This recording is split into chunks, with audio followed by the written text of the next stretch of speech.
بسم الله والحمد لله والصلاة والسلام على سيدنا رسول الله.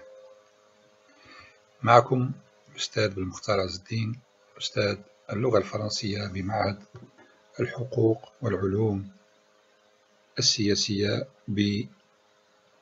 بالمركز الجامعي لمغنية. هذا الدرس يتوجه إلى طلبة سنة أولى ماستر تخصص قانون عام. وقبل أن أبدأ في الدرس ارتأيت أن أقوم بمراجعة سريعة لبعض النقاط والمفاهيم التي تطرقنا إليها معا في السداسي الأول وبداية السداسي الثاني. Donc, nous avons vu ensemble, durant ce premier semestre et le début du deuxième semestre, quelques notions importantes à savoir pour les étudiants inscrits en droit. Donc, nous avons vu la notion de la définition de l'État et nous avons vu aussi avec plus ou moins de détails les caractéristiques ou les aspects de l'état de droit, c'est-à-dire qu'est-ce qui fait d'un État un État de droit. Il y a bien des conditions. Ensuite, nous avons abordé la notion de l'État et le principe de la hiérarchie des normes. Nous avons vu ensemble la notion de l'État unitaire, par exemple, la centralisation, la décentralisation, la constitution. C'est quoi une constitution rigide, une constitution souple, les traités internationaux, les lois organiques, la loi ordinaire, les ordonnances, les règlements, les décrets et les arrêtés.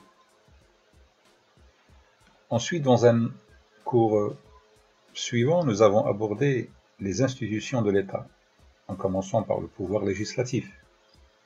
Nous avons vu par exemple la distinction entre les deux chambres, la païenne et le Sénat.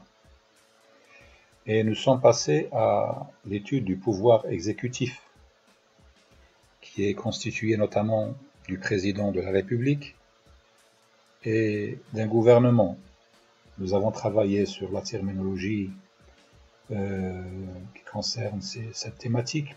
Par exemple, c'est quoi une grâce, c'est quoi l'amnistie, la motion de censure, la séparation de pouvoir, un circulaire, l'immunité parlementaire, le gouvernement de coalition, l'état de guerre, l'état de siège, l'état d'urgence.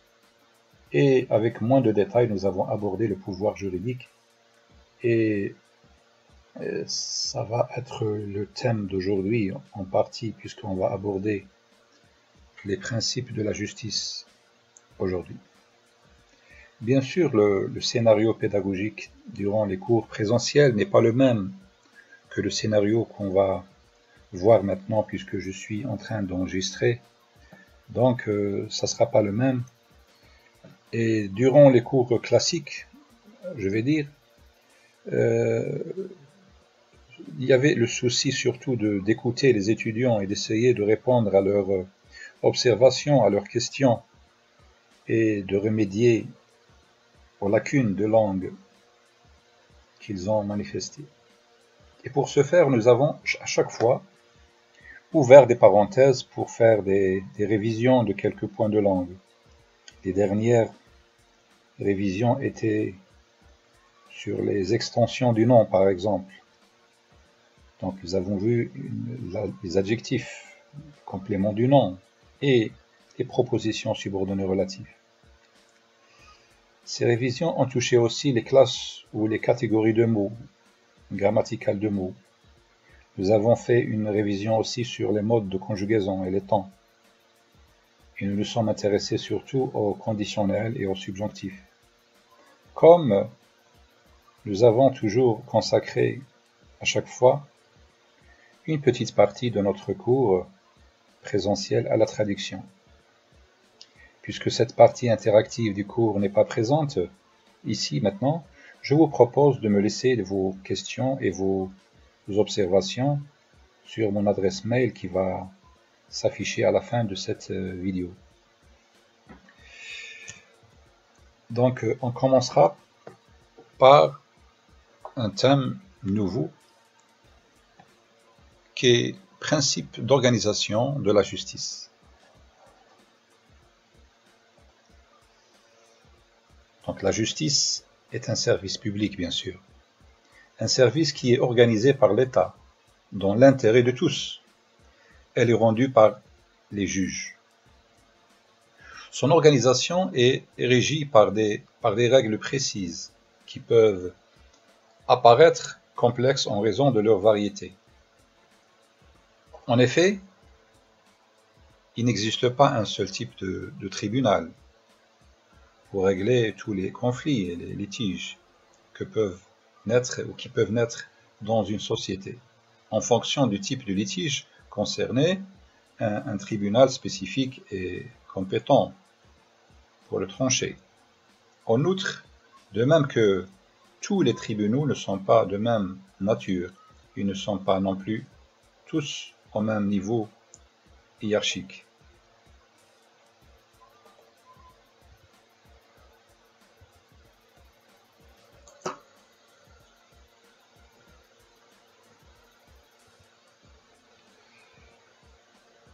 Une justice divisée en deux grands ordres. Donc l'organisation de la justice se divise en deux ordres, si vous voulez. L'ordre administratif et l'ordre judiciaire. On appelle ordre l'ensemble des tribunaux de même nature. Donc, l'organisation de la justice repose sur une distinction principale entre l'ordre administratif et l'ordre judiciaire.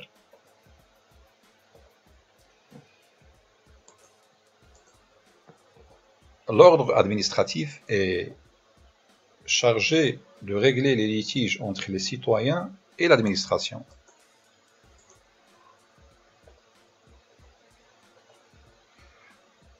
L'ordre judiciaire est lui-même subdivisé en deux grandes branches. Les juridictions civiles qui tranchent les litiges entre les personnes, les problèmes d'héritage par exemple, de divorce, de logement, etc. Les juridictions pénales qui jugent les infractions, c'est-à-dire les actes et les comportements interdits par la loi, comme les crimes ou les délits, et infligent bien sûr des peines.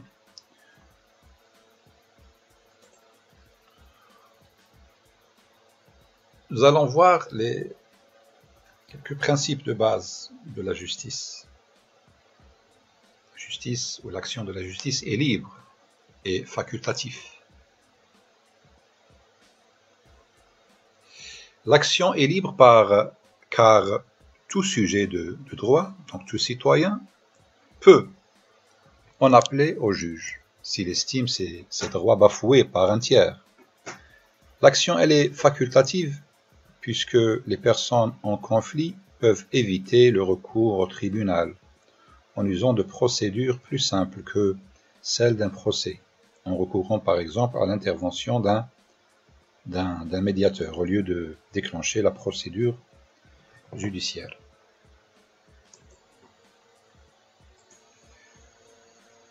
Parmi les principes, nous avons le principe d'égalité devant la justice.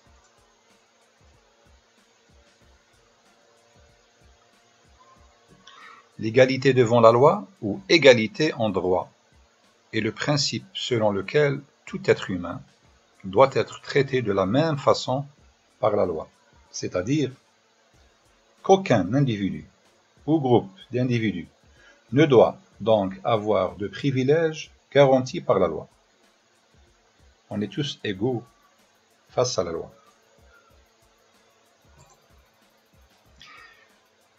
La justice est bien sûr gratuite, mais il y a un mais. La justice constitue un service public dont le financement est assuré par l'impôt. Pour autant, le principe de gratuité du service public de la justice n'est pas absolu dans la mesure où l'engagement d'un procès engendre des frais ou divers frais.